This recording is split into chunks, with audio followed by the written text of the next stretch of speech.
At this time, we'll begin the questioning session with the interview process. We'll be taking notes, so please don't, we're listening to you, we're just jotting down notes, so we remember what you said, and I'll begin the first question with the superintendent board relationship category. What are the methods you will use to keep yourself and the board current on matters? Okay, it's very important to keep the board and myself updated on current matters. Now, in my position now as a director of instruction for the Huntsville City Schools, I work directly with the superintendent on a daily basis. And one of the things that she do is one of the things that I would do as a superintendent as well.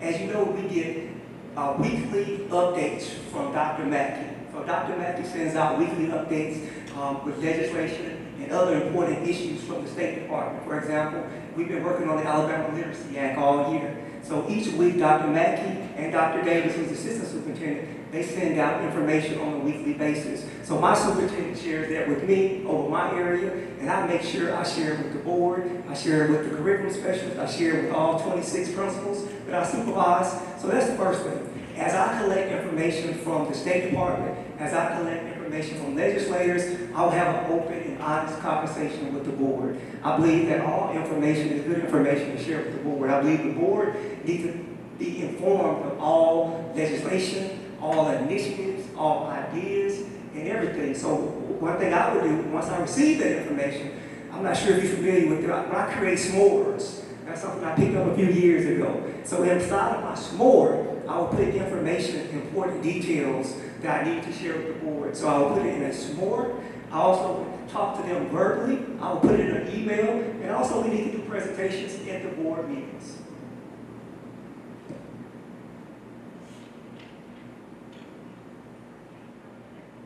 The next question comes under curriculum, instructional development.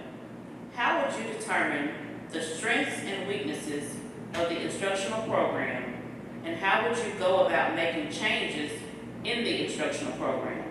Walk us through a specific experience, the strategies, programs, and tools that you employed, and the resulting data. Okay, thank you for asking that question. So as a director of instruction currently, I'm going to go ahead and start with the examples. So let me go back to Central Elementary. When I arrived at Central Elementary, we were in trouble. And so the first thing we had to do was figure out which curriculum are we using. Too often we just use curriculums in schools for no rhyme or reason. But you have to make sure you choose a curriculum for the needs of your students. So for example, if phonics is missing from the curriculum, why would you use a program that do not focus on phonics? So you have to find a program such as Reading Horizon that focus on phonics. If comprehension is missing, you have to find use a program like My Sidewalk. So we have to be very intentional about what we're trying to accomplish. When you look at instructional programs, how do you know if the program is successful? Number one, what do the data say? The data I'm going to say this real quick. It's going to take a tough conversation, guys, when we look at data. I'm the kind of person, I'm not going to say data is good when data is not good. All over the state of Alabama right now, we're struggling. We are struggling with reading. We need to understand that. But one of the things that I have learned is something that we did in Huntsville. You have to identify if you're using the right curriculum. What do the data say about the curriculum? If students are not being successful, you have to ask yourself a couple questions. Is the curriculum being taught the right way? Number one. Do the teachers understand the curriculum? Is the curriculum student-friendly? Do the principals understand the curriculum? What changes are we making with the curriculum when we see that our students are not being successful? You can do surveys. We can survey the principals. We survey the students. All of those things tell us if the curriculum is being successful. Changes. If the data is not moving, you have to make changes. Changes could be professional development. One thing, we go back to Central Elementary, one thing we did, and I noticed that one of your schools was a spotlight school also for the science of reading. My former school, I started to work there, and Central Elementary is a spotlight for letters training as well. It's called Science of Reading. So we had to pivot, we had to make a decision, and we realized that many of our teachers really did not understand teaching. And I have to be honest, a guy like me who actually came from secondary, my experience was in secondary in the beginning. I taught high school students, I taught middle school students. So we were not really responsible for reading. We were not responsible for comprehension. We taught standards. But when you go back to elementary, you have to make sure those boys and girls understand the foundations of reading. I used to think reading was just reading off a piece of paper. I didn't know that students couldn't hear sounds. I didn't know anything about fluency. I didn't know anything about phonics. I didn't know anything about comprehension. So all those things are part of the process when you look at a curriculum. Again, the data will tell the story with your curriculum. Going back to Huntsville City Schools, when I arrived in Huntsville City Schools, we had a curriculum called Collaborative Classroom.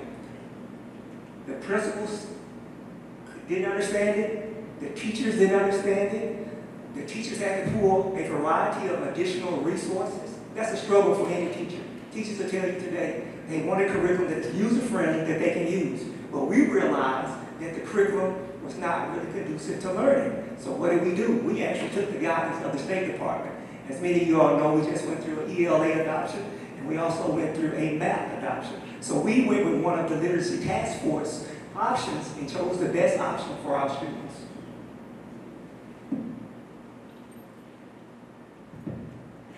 Dr. LineBarger, what is the role of the superintendent in stimulating faculty towards professional growth and self-improvement?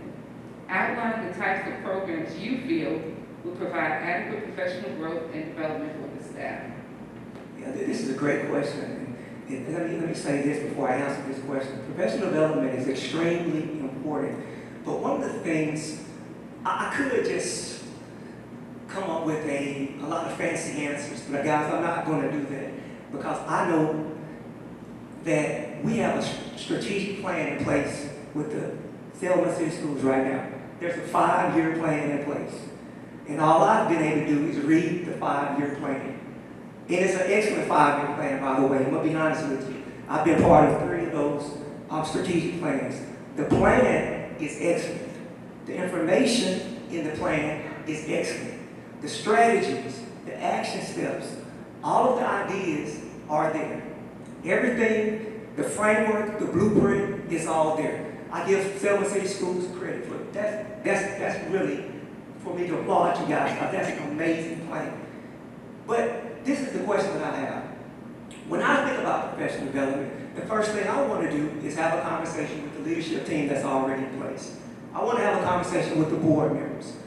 I want to have this conversation to find out what have we accomplished to this point over the 5-year plan. Because in 2023, we have to make some adjustments. That's when the 5-year plan is up. So the first thing I want to know is, have we accomplished all the goals that we're trying to accomplish? Do everybody in the system and in the community understand the 5-year plan, all the goals and the things that we said that we were going to do? Those are the questions that come to my mind. When we talk about literacy, when we talk about excellence, when we talk about joy, when we talk about all those core values, are we really doing those core values on an everyday basis? That's the question that I would have. So before I come up with a plan, I would really need to have a conversation with the board and the leadership team to have an honest conversation, lead with truth, and say, where are we? But if you ask me about a plan in general, all over the state of Alabama, we're struggling in reading. We're struggling in foundation skills. We're struggling in comprehension. Our boys and girls are struggling when you take the ACAP test. What we found is many of our boys and girls, although they use these little devices every single day, but for some reason, when it comes to technology on the ACAP test, our boys and girls struggle. Why do they struggle? For example, we have to use things like rulers.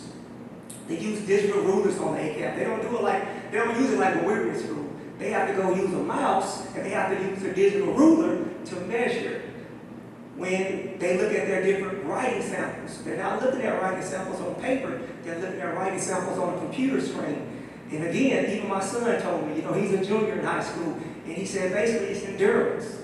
Those are the type of things that I believe we need professional development in. One thing you're doing a great job at, again, the science of reading. I know that we're struggling in reading. Why are we struggling in reading? Because it is no knock to the teachers. We have to make sure our teachers understand the science of reading. What you're going to see is once the teachers are trained in the science of reading, you're going to see your scores go up. Those are some things that we need to see. Math is the next thing. The Numeracy Act. I know you know that's coming up this year and next year. That's coming strong. We got to make sure our teachers actually understand mathematics and they can teach our boys and girls mathematics. So me personally, anything dealing with literacy, number one, when you look at the lower level, foundations. When you look at the upper level, comprehension. Our boys and girls, they struggle because they cannot comprehend what they're reading. The next thing, we call it social emotional learning. No matter whether you're in Huntsville City, Tuscaloosa, Georgia, or Selma, we have to work on our relationships. Relationships are tough. Some people just talk about relationships, but we have to work harder to connect with our boys and girls. And a lot of times, the adults really do not know how to connect with our boys and girls. That's why I created mentor programs in Tuscaloosa, mentor programs in Huntsville, mentor programs. We brought mentors in from different organizations for our boys and girls. I think we need that type of professional development as well. Just building those relationships, building those bonds, but making sure our teachers are master teachers.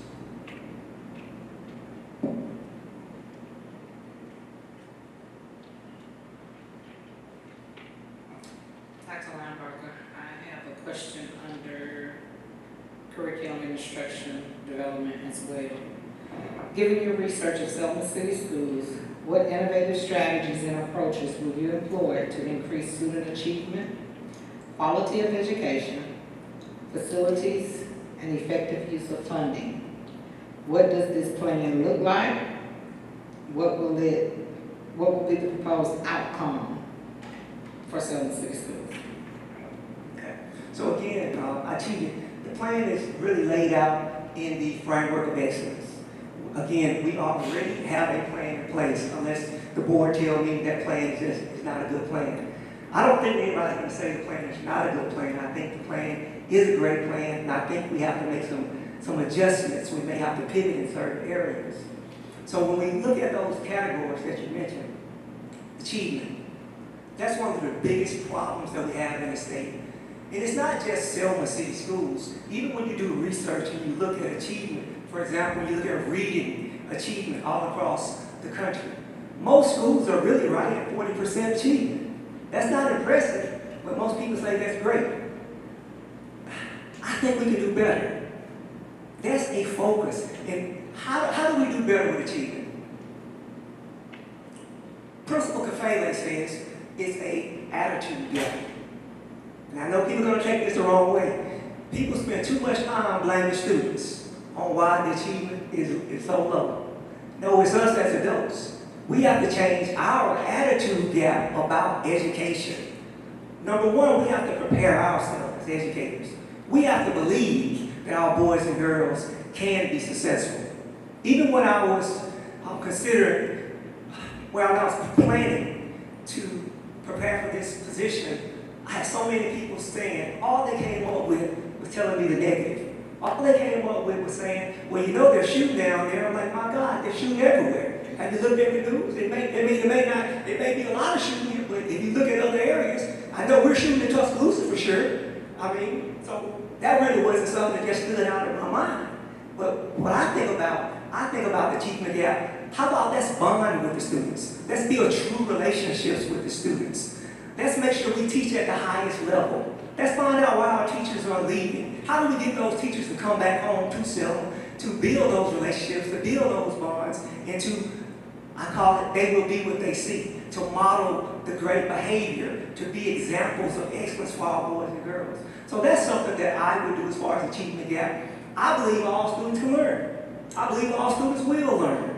I believe the adults have to be courageous and bold enough to make the decisions for our boys and girls to learn. I saw it right at Central Elementary. Again, did we accomplish everything we were supposed to accomplish at Central Elementary? Of course we did not.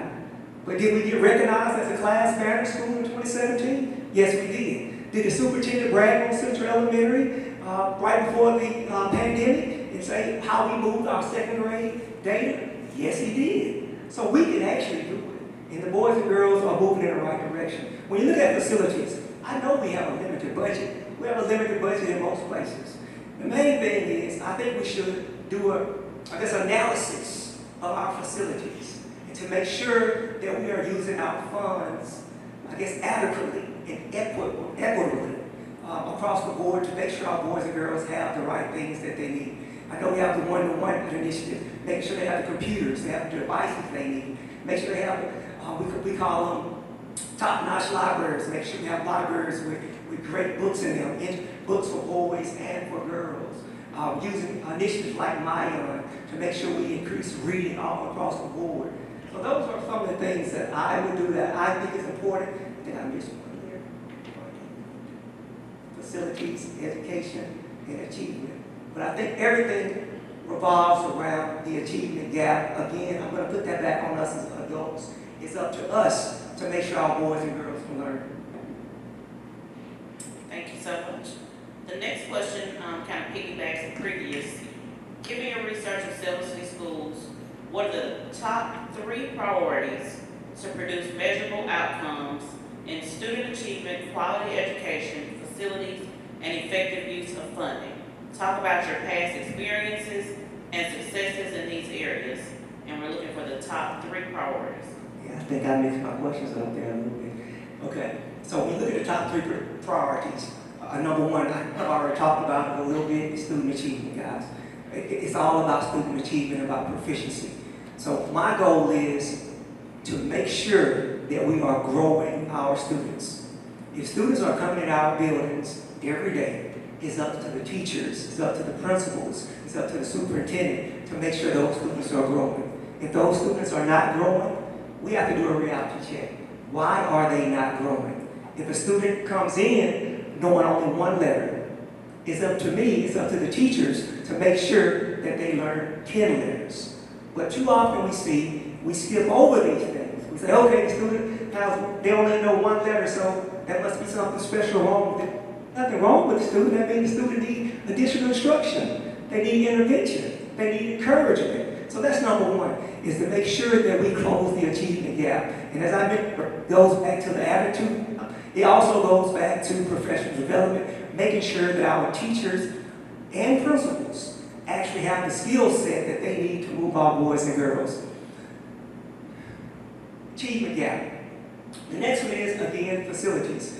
And I'm going to tell you, I'm so impressed with Selma High School. I thank the principal for allowing me to walk around today. This is a beautiful facility. I honestly believe at Selma High School, we have everything that we actually need from the outside looking in. I mean, the facility is really impeccable when you look at other schools in the state of Alabama. This is really something to be proud of. And I'm glad I actually got a chance to come and see it for myself. Because nobody bragged about Selma High School. No, I had nobody at all. When I did my research, nobody bragged about the facility. Nobody bragged about the beautiful building. So I think that's something to be proud of, and that's something to make our students proud of, and that's something to have our parents proud of as well. So, but as far as the other facilities, I would like to do a survey of the other facilities to see what type of shape those facilities are in. And I need to come up with a plan to make sure that we can update those facilities over a certain amount of time to standards of excellence. The next key point that stands out in my mind, and I heard you guys loud and clear. We are losing students and we are losing teachers. That's extremely important. I have to be honest, I'm not sure why we're losing teachers and why we're losing students. I have to dig a little deeper for that. I do know that it's just like the Champion Principal brand. It's a brand. It's a brand of excellence. It's a brand of encouragement. It's a brand of having other teachers want to come to my school to work with me. It's the same thing with the work that we're going to do here. We're moving in the right direction, but we have to better our brand. We have to make people want to stay in Selma. We have to make teachers want to be part of Selma. We have to make sure that parents understand everything that we offer. We have to make sure we offer college and career readiness. I use the word trade school.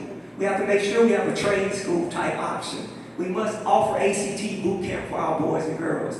All of those different options My son always used to tell me he did not want to read the girl books. We got to make sure we have boy books in place for our boys. So we got to have something in place for all of our boys and girls. And then we have to build mentorship. Mentorship is important. Even by me just interviewing, there are people in Selma, there's people all over the state of Alabama that's interested in this opportunity. There are organizations that want to be part of it because they know about the mentoring programs that we lead. So those are the three most important things that I see. But going back again, achievement. We have to make sure our boys and girls can read by third grade. Their life really depended on it.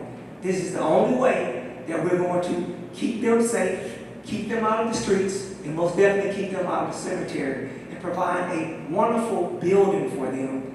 Those are some of the things that I think are important. So before you ask that question, I want to make sure I have your priorities straight. Are they student achievement, facilities, rebrand the district, and mentorship? Or does some of that go together? Well, no, I probably said more than three. But the other thing was I want to make sure that I guess I call it reclamation. We want to make sure that we get teachers who want to come to Selma City Schools. We want certified teachers to come to Selma City Schools to make sure they do the work.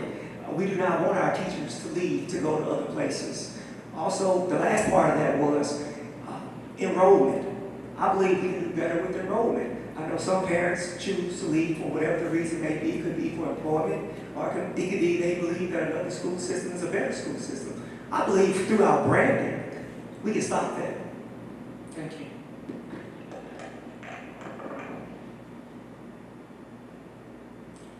We have several programs that basically overlap each other, simply because of a priority to spend funds instead of using them directly to impact student learning. What ideas do you have on implementing ways to focus Selma City Schools' priorities directly on our students? That's a great question, and I know with the ESSA funds, we all received a whole bunch of money. I know in like Huntsville City Schools, we received about $65 million. For my department, I'm directly responsible for $20 million. So every program that came through my department, I had to either sign off or I had to decline. So I had to do what I call a deep dive. And I don't want to just say my team of curriculum specialists and myself. We deep dive to see what resources we had in place. Now, the first thing I noticed was we were like data rich, whole bunch of data, and we were rich in resources as well. The problem is kind of similar to what the board member just said. We had too many resources. The resources overlap. You do not need 3 or 4 different resources for comprehension. We need to figure out what resource works better for our students dealing with those areas of the achievement gaps. It's very, very simple. So we have to do a study, we have to do a survey, we have to talk to the leaders, we have to talk to the students, talk to the parents to figure out which resource is going to give us the biggest bang for our buck. When I say biggest bang for our buck, which resource is actually going to increase the achievement gap. So that's the first thing I would do. I already seen the framework of excellence. I see what we offer in the plan, but now it's time to look at the data. We have the second and third grade data back. We're going to start seeing some ACT scores soon. We're going to get the rest of the ACAP data back soon. So once we analyze our data to see what our deficits are, then we need to say, okay, well, we have 5 different programs. These are the standards that the children did not meet. So now, which program actually worked? The programs that do not work, we should not use those programs. The programs, and I know you're thinking like, well, I don't know what program worked. So you look at your data, you look and see if students actually increased in the different areas. Did they master the certain standards? So again, if we're using a program that deals with comprehension, are we moving our students ahead with comprehension? Or are we not moving ahead with comprehension? We have to make those decisions. But I'm going, honestly, it's really the superintendent's job to figure that out. I would depend on the superintendent to figure out which programs we have in place. I don't think it would be a good steward of money. It would be very irresponsible of me to have more than one program in place for the same thing. I don't think programs should overlap for any reason. We really should not be in that position right now because we have to be good stewards of our money. And even with the ESSA funds, we have to give so much documentation. We have to present to the State Department of why we chose certain resources. So if the programs are overlapping, we need to really stop that immediately and have those deep conversations and evaluate and look at our data to see where we are. So a person like me, I do my evaluation and have a conversation with the teachers, the principals, and the board, and even the students. The programs that are not working, we really need to get rid of those programs. If we have two programs doing the same thing, we're wasting money. It's simple as that. We need to really be good stewards of our money. Program, I'm not blaming anybody for anything. I'm talking about myself in my position that I'm in. I cannot have 2 or 3 programs doing the same things. I think we could use that money for other things.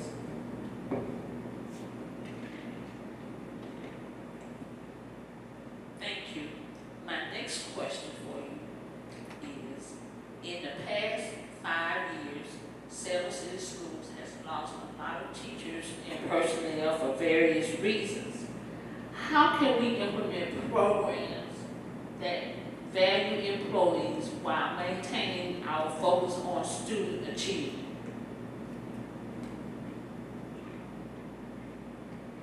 I tell you, it's very disheartening to know, that we're losing teachers and things like that. Because when I think of Selma, I think of a historical place. I think about the great figures who are in history. We think about Terry Sewell. We think about the Civil Rights Struggle. We think about those things. So I really can't really grasp why people want to leave a historical place like this. I know some other districts may pay more money, but one thing we've learned when we do our exit interviews in Huntsville City Schools, a lot of times it's not even about the money.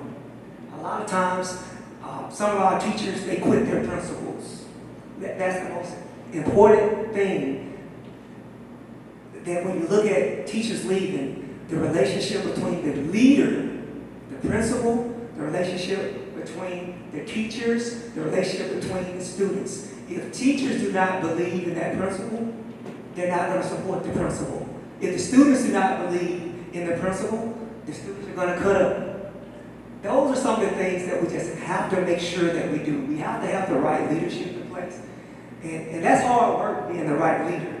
I'm just going to be honest with you. It's hard work being the right leader. That right leader got to be able to build those relationships. Right? The principal has to make certain decisions. The principal has to understand data. The principal got to make his or her employees want to be at the schools and get to the superintendent. You got to have a superintendent in place who don't mind going out talking to the people. You got to have a superintendent who's in place who have thick skin. I'm sure the board is my boss. I already know that, so I don't even have to try to figure it out. There's nothing I can do without the permission of the board. But I do know this. I talked to each one of these board members, and I think we can agree on one thing. We want all our students to be successful. That's the main thing. That's what I've been doing for 21 years. The only disagreement that we possibly have is, how do we get there? How do we get there? How do we make sure that our students can be successful? And that's through open communication.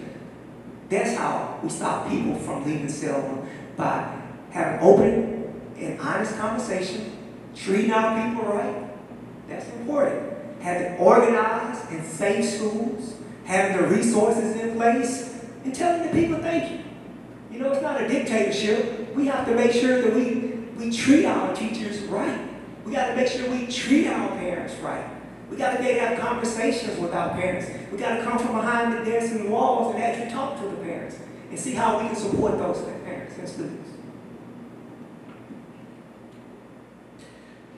Next, we'll move to the student affairs category.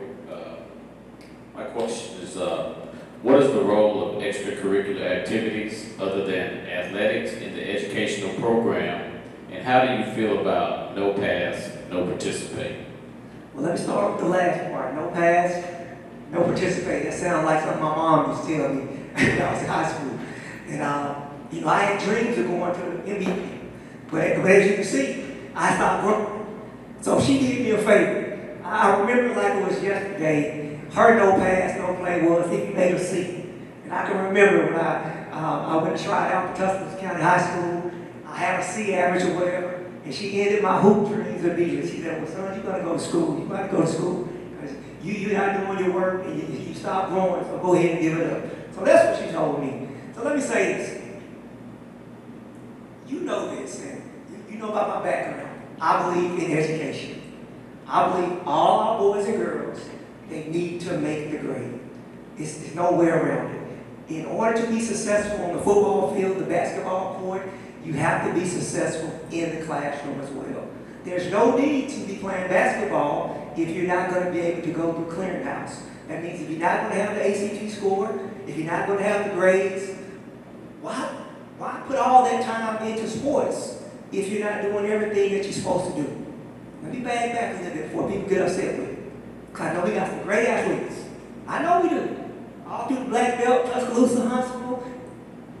It's up to the adults again to make sure those students, those athletes are successful. I believe that we cannot wait until the end of the season and say, okay, the superstar here, he has to sit on the bench. I think we did those students a disservice. I believe that we need to have a plan in place all from the very beginning. We already have pre and post tests. We already know if the students are mastering the standards or not. So we already need a plan in place to make sure those boys and girls, those athletes are being successful.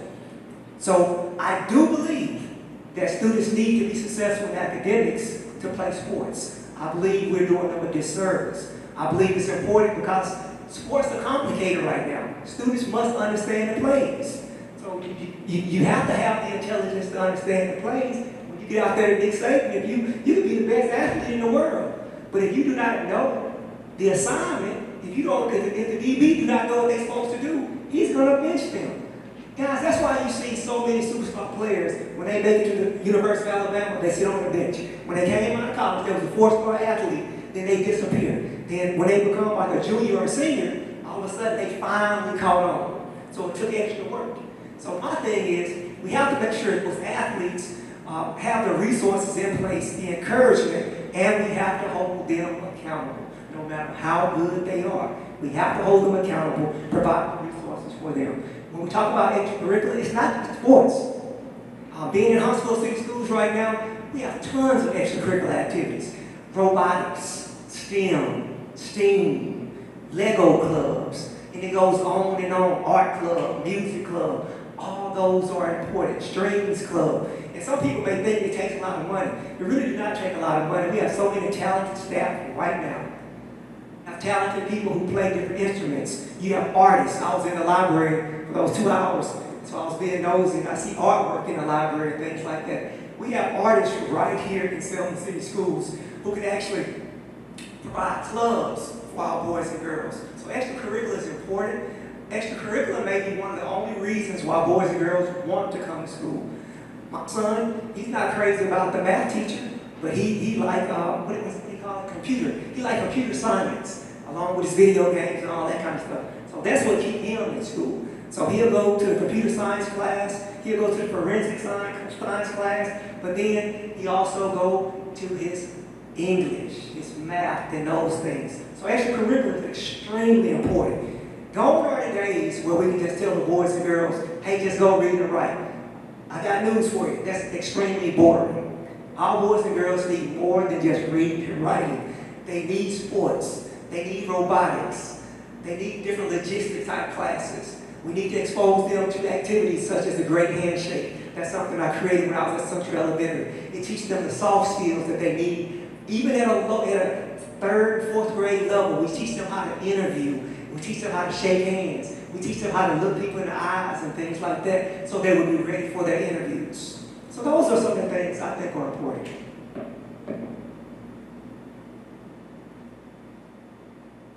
Dr. LineBarger, describe your ability to cultivate a disciplined, safe, and orderly school environment for students. So while working at Central Elementary, I remember my first day there. They were like, Doc, why you going to Central Elementary? You know those kids, they're fighting and things like that. It's going to be angry and upset, and they're going to give you a hard time and things like that. I didn't get a chance to see most of those things. You know, when you look at our SIR report, when we pull our discipline report, and this is all information out there on the State Alabama website, we didn't have a lot of fights at Central Elementary. You know, it was located on the west side and things like that, but we didn't have all those problems. We didn't have all those issues. I had a couple parents who were mad at me and whatever, making them follow the rules, but I always treated them with respect. And that got them every single time. Even when I had to suspend their child, I would talk to them, I would explain to them what happened, I explained the policy to them, and I treated them with respect, and they understood it. They didn't agree with it, but they understood. So during this time, more than ever, what's going on in our country, we have to make sure that we have a safe environment for our teachers and for our students. So we have to make sure that we understand, number one, we understand our facilities. We have a plan in place. So, for example, we have to practice certain drills, those safety drills, fire drills. We have to keep our eyes open. We have to make sure teachers are always paying attention to what's going on. We can't leave propped open doors. If we have SRO officers in the several schools, we have to make sure that they're vigilant, that they're paying attention. They cannot be sitting in offices. They have to move around. They have to have a schedule where they're going to check the grounds, where they're going to check the different doors and things like that. And as a principal, that's probably why I'm still so skinny, guys, because I was a walker. Being a champion principal, you got to get out there and walk. You got to walk the facility. Every morning I'm walking. Every midday I'm walking. And the teachers will testify to it. So all throughout the day, I'm walking, paying attention to what's going on around my facility because I'm responsible. The principals are responsible to pay attention to keep our boys and girls safe. Security is responsible. Superintendent is responsible. So those are some of the things that I see that's very, very important. When it comes to, I was looking at the data. It wasn't from this year, but I believe it's from a year ago from the Selma City schools. And I was looking at what are some of the biggest concerns that we have. Fighting. That's a concern of mine. But why do we have so much fighting? So to me, it seems like if we have the positive behavior supports that are in place, our students will do better. If we work with our boys and girls and teach them and model for them the right way, how can we model for students? Now, some of us adults cut up. You know, that's one thing we got to understand. We tell the students not to do it, but then the adults, we cut up. I'm talking about adults on every level. You can look at these, what do you call them, the politicians. The politicians, our babies are looking at the politicians. They see the politicians with a gun. Why can't they have a gun? They see the politicians calling each other's names. Why can't they not call each other names?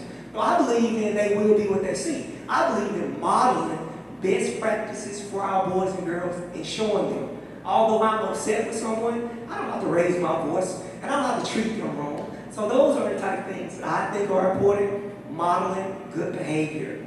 Making sure we've evaluated our code of conduct. One thing we've noticed, some of the research I've been doing is, it's something we're doing in Huntsville City right now. We're operating on old policies. That's what we're noticing all over the state of Alabama and through the country.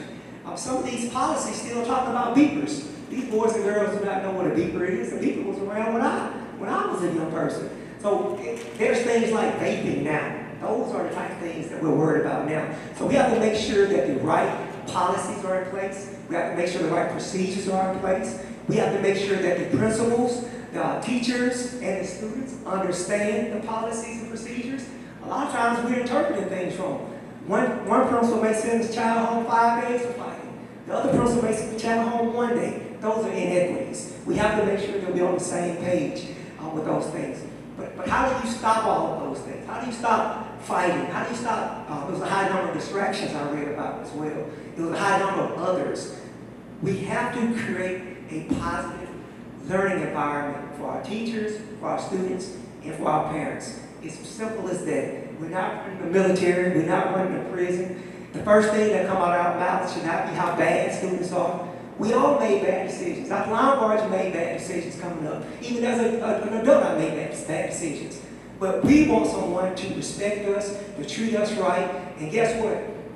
We worry about these boys and girls out there doing all these bad things in the street. If we don't have a relationship with them, if they're not listening to us, we're not going to be able to save them. We have to be able to reach them at a young age, and we can't blame it all on the parents. Guys, I'm going to just tell you, I believe the parents are doing the best they can, to be honest with you. Can everybody do better? Yes, but we're the ones with the boys and girls 8 hours a day. So we have to make sure that we are impacting them 8 hours a day and making sure that we're putting positive behavior supports in place. We're making sure the schools are safe and we are giving them something to work for. I took it as a competition as a principal. Everybody on the west side of Tuscaloosa know I was competing with the drug dealers. Okay, the drug dealers had a nice car, I went and got a nice car. The drug dealers had good clothes, I had nice clothes. I was in competition with them. And I was showing those boys, and I'm going to tell you, everybody who knows me, they know I like fast cars and big trucks. I do. So, and my son is waiting to get that Camaro I got at home. He's waiting, he like it too. But I was competing. It wasn't just for me. It was showing the boys and girls, you can drive a nice car as well. You don't have to stand on the corner. You don't have to sell drugs. You don't have to rob anybody. Look at me. Now, it may take you a little longer. It did take me several years to be able to get a nice house and a nice car. But it's an investment with anything. But guess what? I don't have to worry about the police pulling me over. I don't have to worry about somebody typically robbing me and things like that. So those are the things. We have to build those relationships with our boys and girls and show them there's another way. Because it is another way.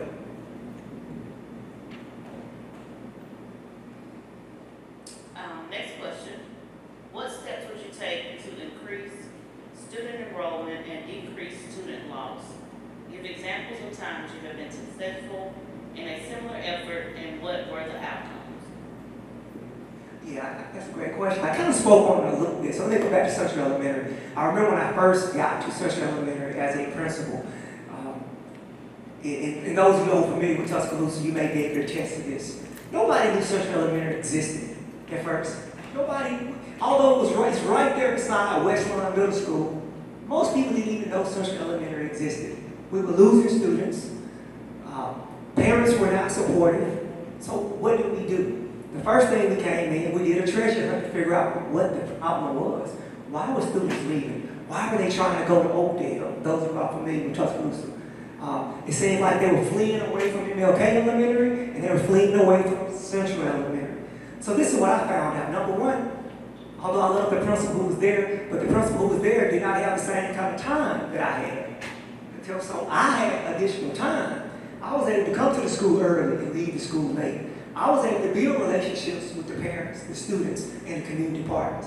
I was able to reach out to different community partners to bring them in to provide the different resources that we needed. So we were able to, we were able to basically stop parents from wanting to leave Central Elementary. And guess what happened?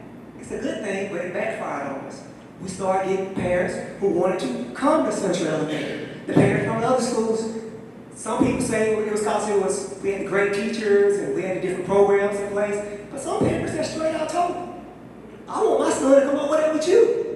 You're the one who making my son pull his pants up. I can't make him pull his pants up, Dr. LineBarger. But you making people come to your door. I did. Now I said I would do this here, but I did make them pull their pants up. They had to have a belt on and things like that when they came. We created dress for success and all those things because I believe if you look good, you feel good, you learn better. That's what I truly believe that. Well, those are the type of things that we did.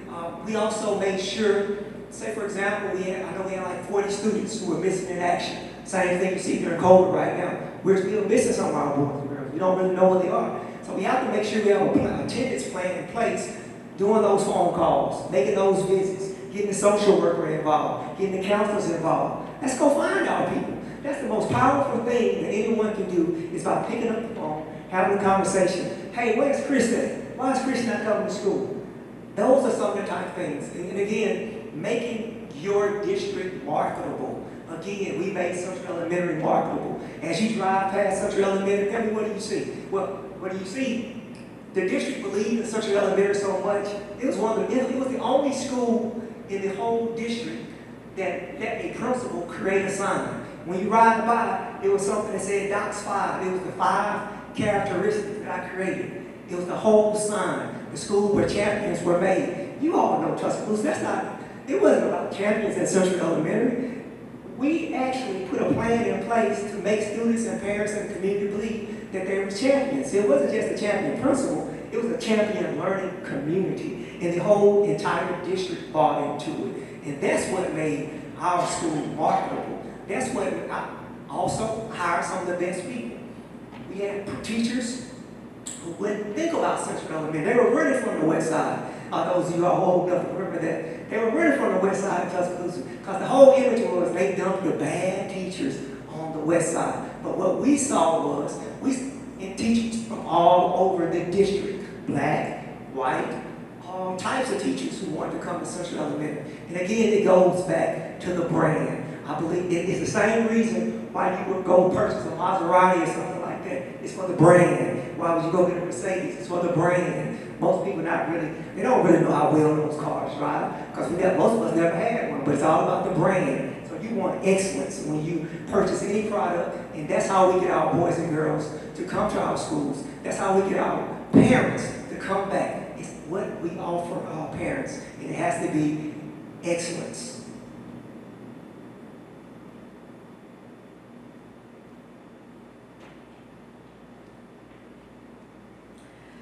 My next question is coming from business and finance. What do you see as the superintendent's role in budgeting and fiscal management, the board's role, the principal's role, and the faculty's role? When I think I ran by it, I saw that CSFO earlier today, and I told her, I said, you have the most important job in the district, even bigger than the superintendent.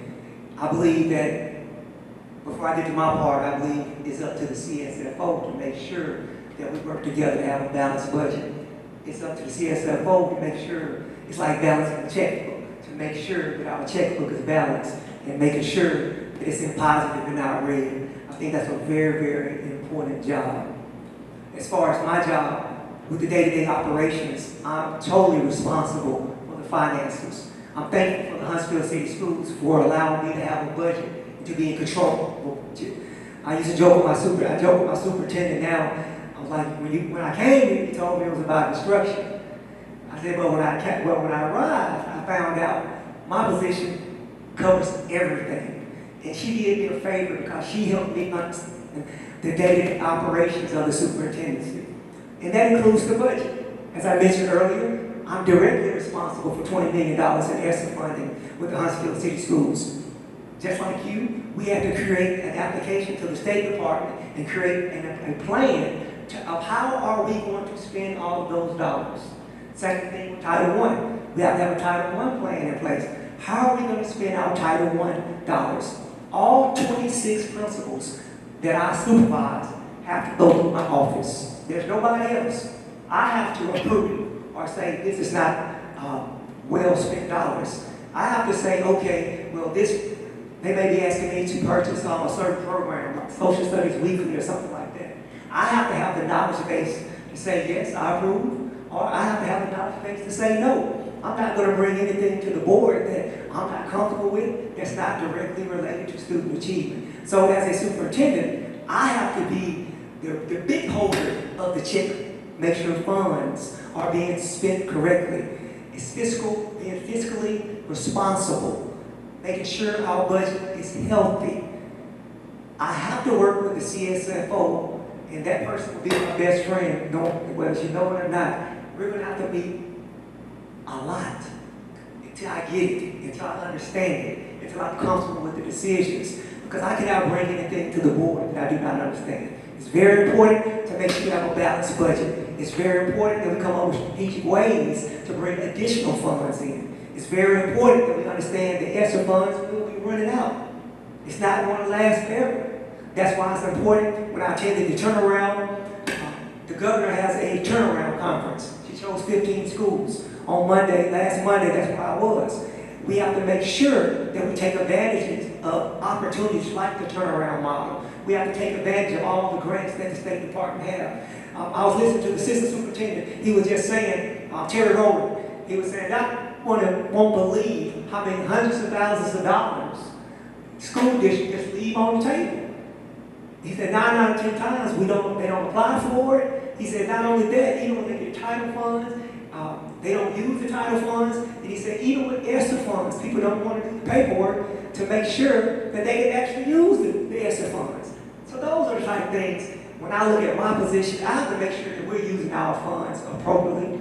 On the school level, it's the principal's responsibility to make sure that they're using their local funds, their title funds, the general funds, making sure that they're using those funds appropriately, even going down to field trips. You know, it's policies and procedures in place to when the teachers give them money or turn in money, you got to make certain deposits and things like that. The principal can't say, okay, I didn't know or I forgot. No, we got to hold principals directly responsible.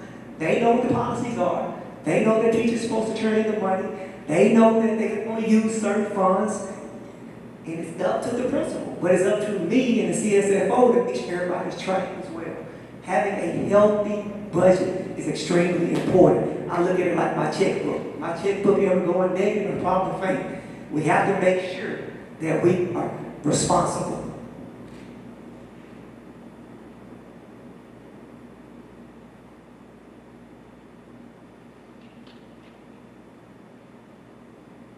Okay, the next question is under community relations. How important do you feel it is for the superintendent to be actively engaged in the community and schools? How would you ensure that students, parents, and faculty's needs are heard, addressed, and aligned to the district's priorities? Give an example that evidence your experience in this area.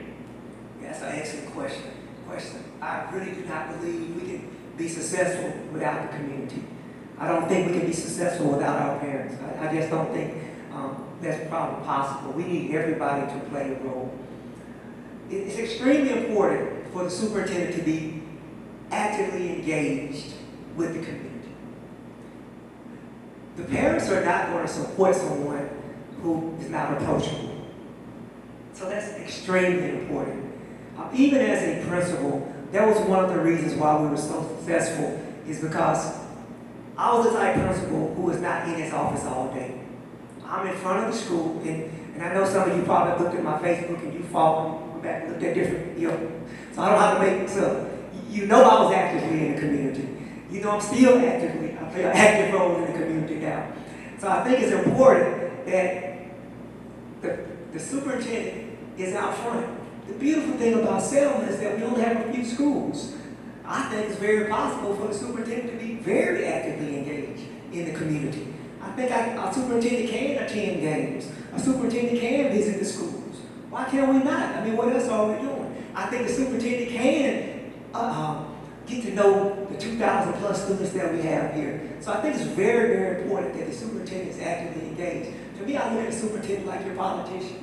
We are the representative. We are representing Selma City Schools. I am the face of Selma City Schools. So I think that's extremely important that we actively engage the community. How do you do that? You create community-friendly activities for parents. You welcome the parents in. Now, you don't allow the parents just to run to school.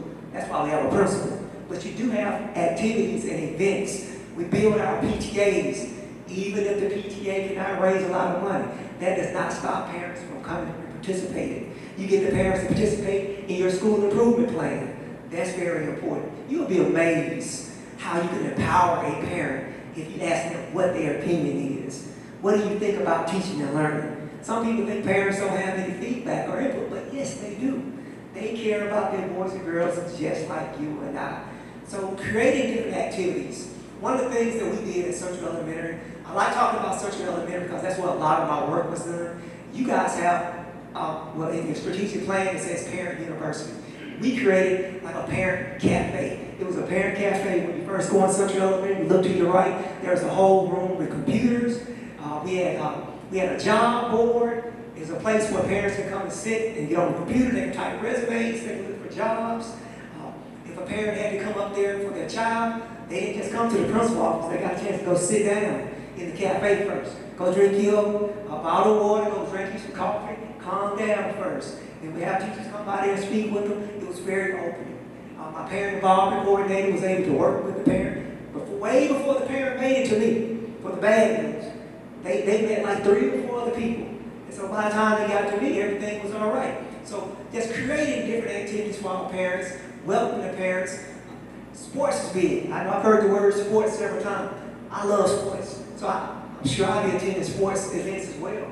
We need to have a table for the superintendent and the staff. We need to be there maybe a few minutes early at halftime. I mean, I know the dancers do their thing at halftime. What's wrong with having a place for the superintendent to be over there on the sideline and have conversations with parents who got concerns as well? Again, you got to have thick skin because all the parents is not going to say something that you may like. But I don't think any of us got to this position without having thick skin. So having an open environment for our parents is going to be extremely important. And again, we did that Central Elementary. Even now, after COVID, well, I know COVID is still here, but in Huntsville City Schools, one thing we noticed that we did lose students and we did lose parents. But we had so many parents who were ready to come back to the schools and participate. So we offered volunteer opportunities for our parents. They had to go through the process, or we had a process where they could come in and volunteer. Guess what? We need parents, especially in the lower level. We need parents to come in to help the teacher with intervention. We need parents to help teach our boys and girls their letters, their sounds, and things like that. And even when you look at secondary, our boys and girls in secondary need help as well. They struggle with letters and sounds. They struggle with comprehension. They struggle with intervention. You'll be amazed what could happen if a parent come in and assist a 10th grader over there on the side and help them with comprehension, help them break down an essay, help them break down the parts of speech. Those are the type of things that we have to do. And even working in Tuscaloosa, one thing we're able to do, we're able to recruit students from the University of Alabama, from Stillman, absolutely free.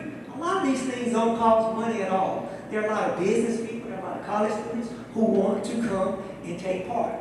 The only thing we have to remind them is that, hey, we have rules. We don't need you to be the principal. We don't need you to be the teacher. We need you to support our boys and girls.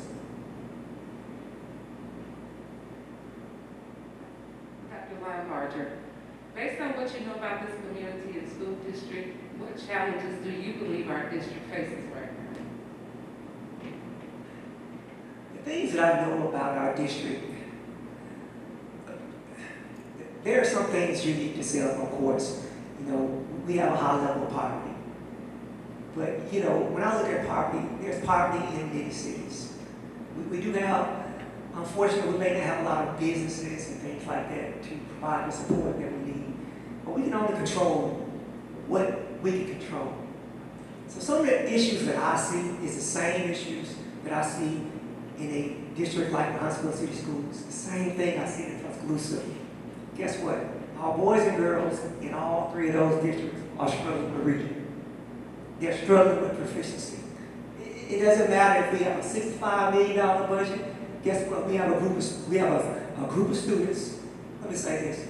We have black and brown students who are struggling. As simple as that. Whether we look in Huntsville, whether we look in Tuscaloosa, whether we go back and look at Lithonia, where I came from as well, we have black and brown students who are struggling.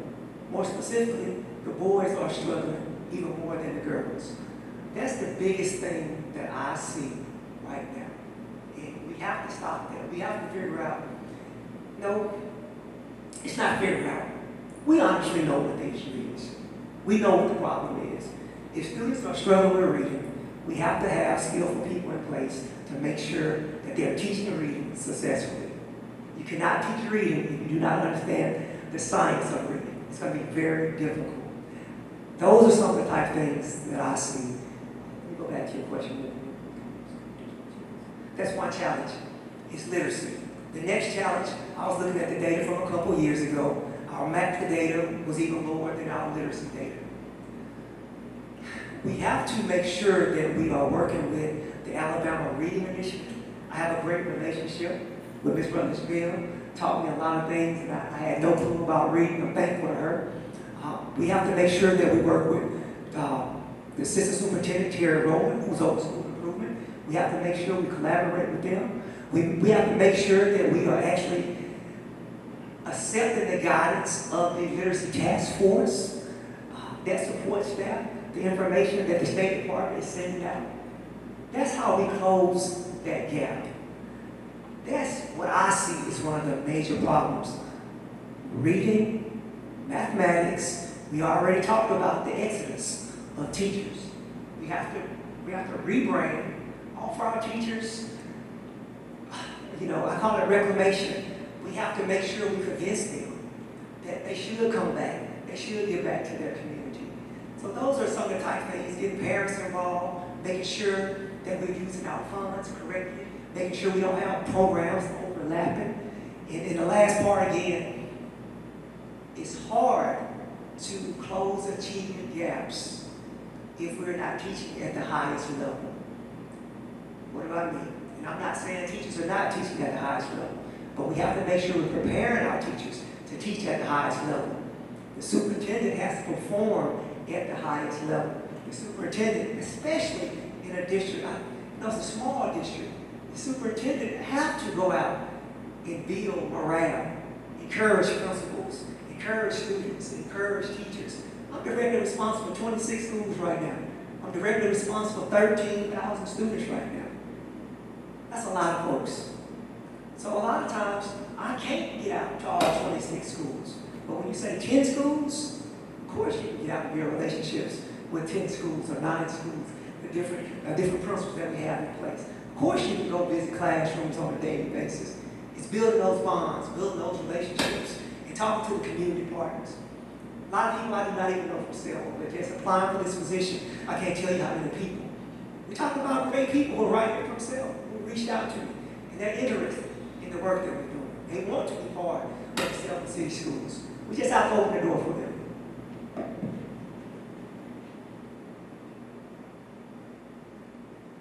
Okay, you're almost done. Vision and philosophy. How can Selma City Schools become more cohesive and systemic with regards to educational practices? The way that Selma City Schools become more cohesive and systematic with regards to education practices, the key to it is follow the strategic plan that we have in place.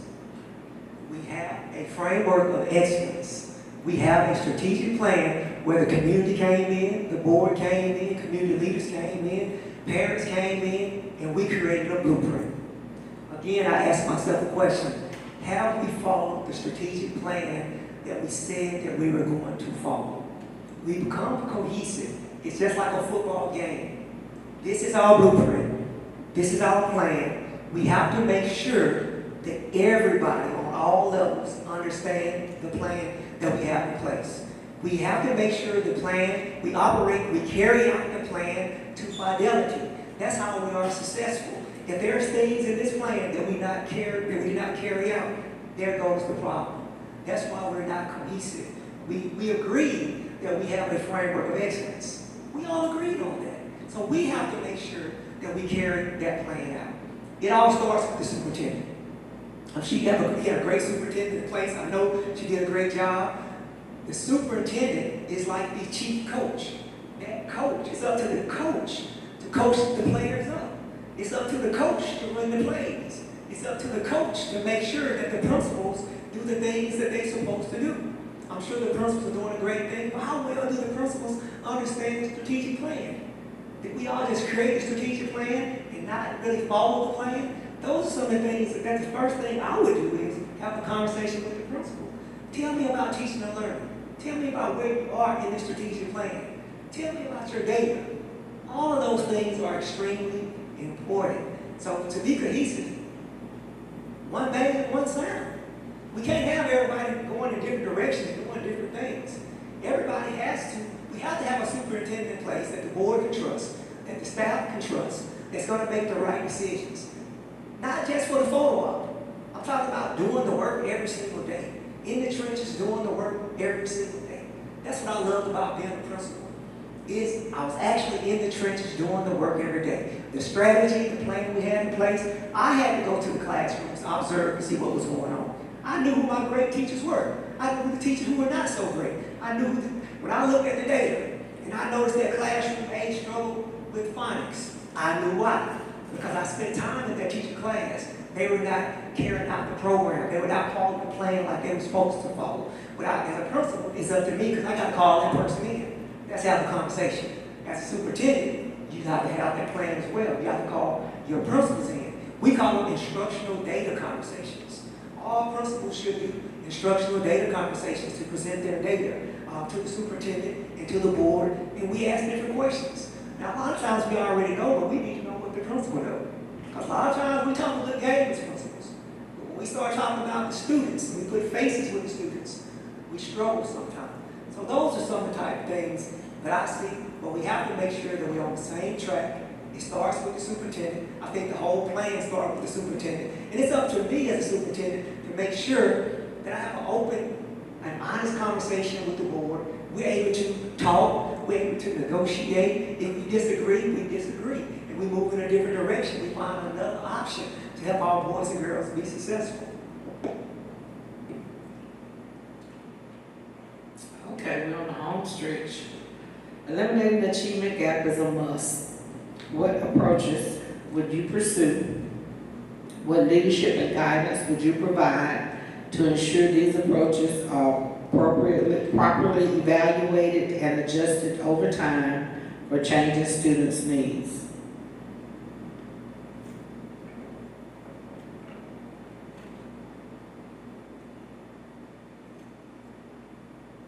So we talked about the achievement gap a little bit, and we talked about some things regarding the achievement gap. You also asked about what approaches would I pursue, what leadership and guidance would you provide to ensure these approaches are properly evaluated and adjusted. I believe everything starts with data. What we have to do, first of all, let me go back again. I know I said this a lot. I keep mentioning the strategic plan. We have to make sure we understand what's in our strategic plan. Do we need to keep the items in our strategic plan, or do we need to scrap some of those items? Do we need to make some adjustments to our strategic plan? The achievement gap can be closed. And I want to keep saying this, and I want to keep giving you guys a shout out. The plan is in the strategic plan. We talk about teaching and learning. We talk about instruction. We talk about curriculum. We talk about facilities. I even like the core values. Teaching with joy. That's excellent. Doing everything with excellence. All of those things are there. Now, I could come up and create all these fancy things for you. It will sound good, but I operate with truth. I lead with truth. And I want to be honest with you, the plans are already there. We have to make sure that we're carrying out the plan. But when you look at the achievement gap, you have to do an evaluation. In 2007, I finished my doctoral degree. I did an evaluation of the Georgia Teacher Ethics Training Program. So I did an evaluation for my dissertation. And in this evaluation, I evaluated, was the program working appropriately or was it not working appropriately? So I had to do surveys, I had to have interviews, I had to review data to make this decision. And that's the way we do it. We look at the data, we have conversations with the principals, the teachers, the board. Are we meeting the goals that we want to meet? We're not there yet. We're not there yet. So we have to make sure that we pivot and make other decisions, strategic decisions, to help our boys and girls become successful. The biggest approach, when you look at curriculum instruction, what is our core curriculum? We need to make sure that we are teaching our core curriculum to fidelity every single day, whether it's in math, whether it's in reading. Do teachers understand the core curriculum? What do the interventions look like? Are we just pulling students to the side, or are they just sitting on the carpet? Are we being very strategic to look at our curriculum and to look at what standards were not met? That's how you close the achievement gap. Find out which standards students are not meeting. So a lot of times, and I was guilty of it when I first started teaching, I just went into the classroom, I had my book, and I just taught. Then I found out my students were not being successful, so I had to look at these standards. And that's what we have to do, especially with our secondary students and lower level as well. But are students meeting the standards? If students are not mastering the standards, what is the teacher doing? I hope the teacher is pivoting. I hope the teacher is using additional strategies. I hope the teacher is looking at the data and they're talking to other grade level teachers who may be in the same way. So if you're in the ninth grade teacher should be talking to each other, having conversations. What did you do? On the lower levels, if you have a certain group of students who struggle with fluency, why? Have that conversation with them. What resources are we using?